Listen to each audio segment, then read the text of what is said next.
Ganas de hacer ejercicio, pero ya que estamos en cuarentena, lo haré en casa. Así que creo que empezaré haciendo peso muerto.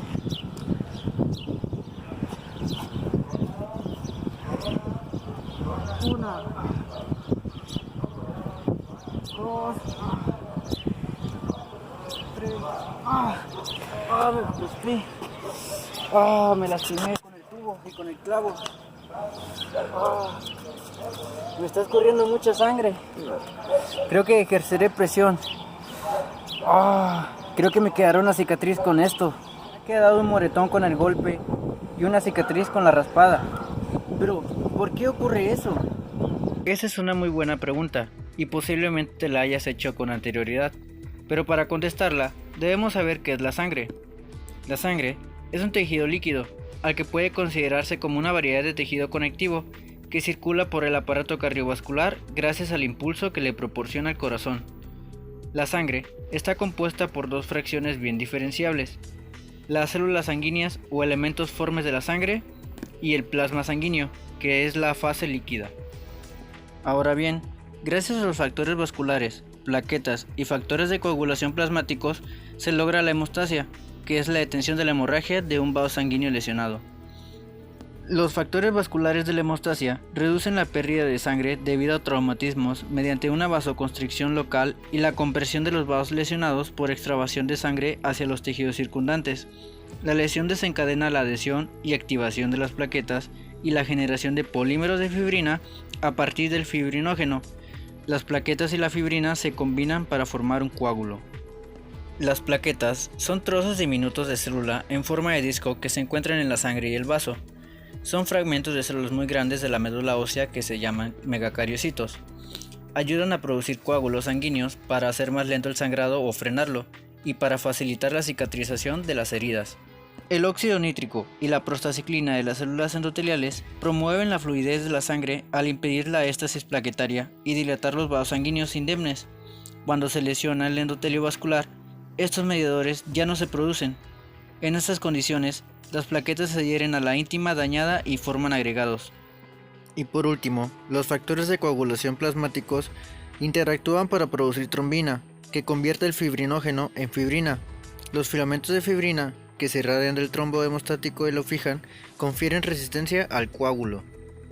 Entendido esto, podemos pasar a explicar la hemostasia.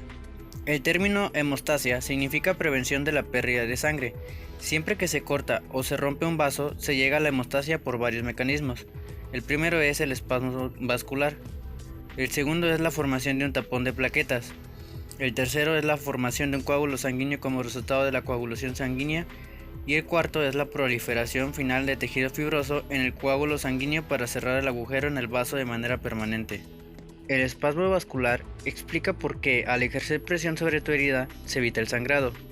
Inmediatamente después de que se haya cortado o roto un vaso sanguíneo, el estímulo del traumatismo de la pared del vaso hace que el músculo liso de la pared se contraiga. Esto reduce instantáneamente el flujo de sangre del vaso roto. El segundo mecanismo es la formación del tapón plaquetario. Si el corte en el vaso sanguíneo es muy pequeño, de hecho aparecen muchos agujeros vasculares muy pequeños por todo el cuerpo al día, suele sellarse con un tapón plaquetario en lugar de un coágulo sanguíneo. El tercer mecanismo de la hemostasia es la formación del coágulo sanguíneo. El coágulo empieza a aparecer en 15 a 20 segundos si el traumatismo de la pared vascular ha sido grave y en 1 a 2 minutos si el traumatismo ha sido menor. Las sustancias activadoras de la pared vascular traumatizada de las plaquetas y de las proteínas sanguíneas que se adhieren a la pared vascular traumatizada inician el proceso de la coagulación. El cuarto mecanismo es la organización fibrosa o disolución del coágulo sanguíneo. Una vez que se ha formado el coágulo sanguíneo, puede suceder una de estas dos cosas. Pueden invadirlo los fibroblastos, que después formarán tejido conjuntivo por todo el coágulo, o puede disolverse. La evolución habitual de un coágulo que se forma en un agujero pequeño de una pared vascular es la invasión de los fibroblastos, empezando pocas horas después de que se formara el coágulo, lo que promueve, al menos parcialmente, el factor de crecimiento que segregaron las plaquetas. Este proceso continúa hasta la organización completa del coágulo en tejido fibroso en aproximadamente 1 a 2 semanas. Comprendido esto, ahora sí podemos pasar a la cascada de coagulación. La cascada de coagulación es una descripción que explica las reacciones enzimáticas que intervienen en la formación de un coágulo de fibrina in vitro. Para esto, la coagulación tiene dos vías de inicio o activación. son la extrínseca e intrínseca. Ambas tienen un punto en común, la activación del factor 10, y a partir de este punto empieza la vía común hasta la formación del coágulo de fibrina. Este esquema muestra una síntesis del proceso y este otro que muestra las reacciones generales que más comúnmente encontramos. Nosotros comenzaremos con la explicación de la vía extrínseca. A esta vía también se le conoce como vía del factor tisular y comienza así. Una vez que el factor tisular está disponible y tiene contacto con los componentes plasmáticos de estos, el factor 7 de la coagulación se une fuertemente a él y se activa. Ambos forman un complejo enzimático que incluye calcio y fosfolípidos. Este complejo enzimático es el 10-ASA y, como su nombre lo dice, actúa sobre el factor 10 y lo activa. Esto es, en grandes rasgos, la vía extrínseca. A partir de la activación del factor 10 comienza la vía común. El factor 10 activado se une a su cofactor 5A y forman otro complejo que también incluye calcio y fosfolípidos. Este otro complejo se llama complejo protrombinasa, que actúa sobre la protomina y la activa. Existe otra vía, la cual se llama vía intrínseca. La intrínseca comienza con el factor 12 activándose. El factor 12 activado actúa sobre el factor 11 y lo activa. El factor 11 activado actúa sobre el factor 9 y lo activa. El factor 9 activado se une a su cofactor 8 activado y forman otro complejo enzimático que también incluye calcio y fosfolípidos. Este complejo también activa al factor 10, por lo cual también le podemos llamar factor 10-ASA. Esta es, a grandes rasgos, la vía intrínseca. Con el factor 10 activado continúa la reacción.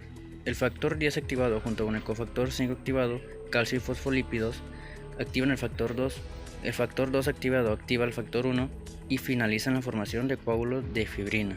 Tenemos el esquema más diferenciado y con los principales sinónimos para mayor entendimiento. Señalemos algunos datos que pueden aprenderse mejor al visualizarlos. Los cofactores son parte de los complejos enzimáticos.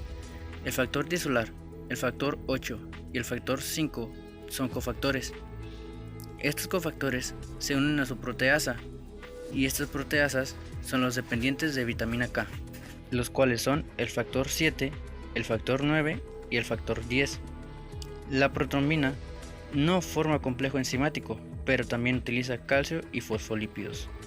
Una vez que ha empezado a desarrollarse el coágulo, se extiende generalmente en pocos minutos a la sangre circundante, es decir, el propio coágulo inicia una retroalimentación positiva para promover más la coagulación. Una de las causas más importantes de esta promoción del coágulo es que la acción proteolítica de la trombina le permite actuar sobre otros muchos factores de coagulación sanguínea, además del fibrinógeno. Por ejemplo, la trombina tiene un efecto proteolítico directo en la protrombina, que tiende a convertirla en más trombina y actúa sobre algunos factores de la coagulación sanguínea responsables de la formación del activador de la protrombina. Estos efectos expuestos son la aceleración de las acciones de los factores 8, 9, 10, 11 y 12 y la agregación de las plaquetas. Una vez que se ha formado una cantidad crítica de trombina, se crea una retroalimentación positiva que provoca aún más coagulación sanguínea y se forma más y más trombina. Así, el coágulo sanguíneo continúa creciendo hasta que deja de perderse sangre. Esto es, a grandes rasgos, la vía extrínseca e intrínseca de la coagulación sanguínea. Muchas gracias por su atención.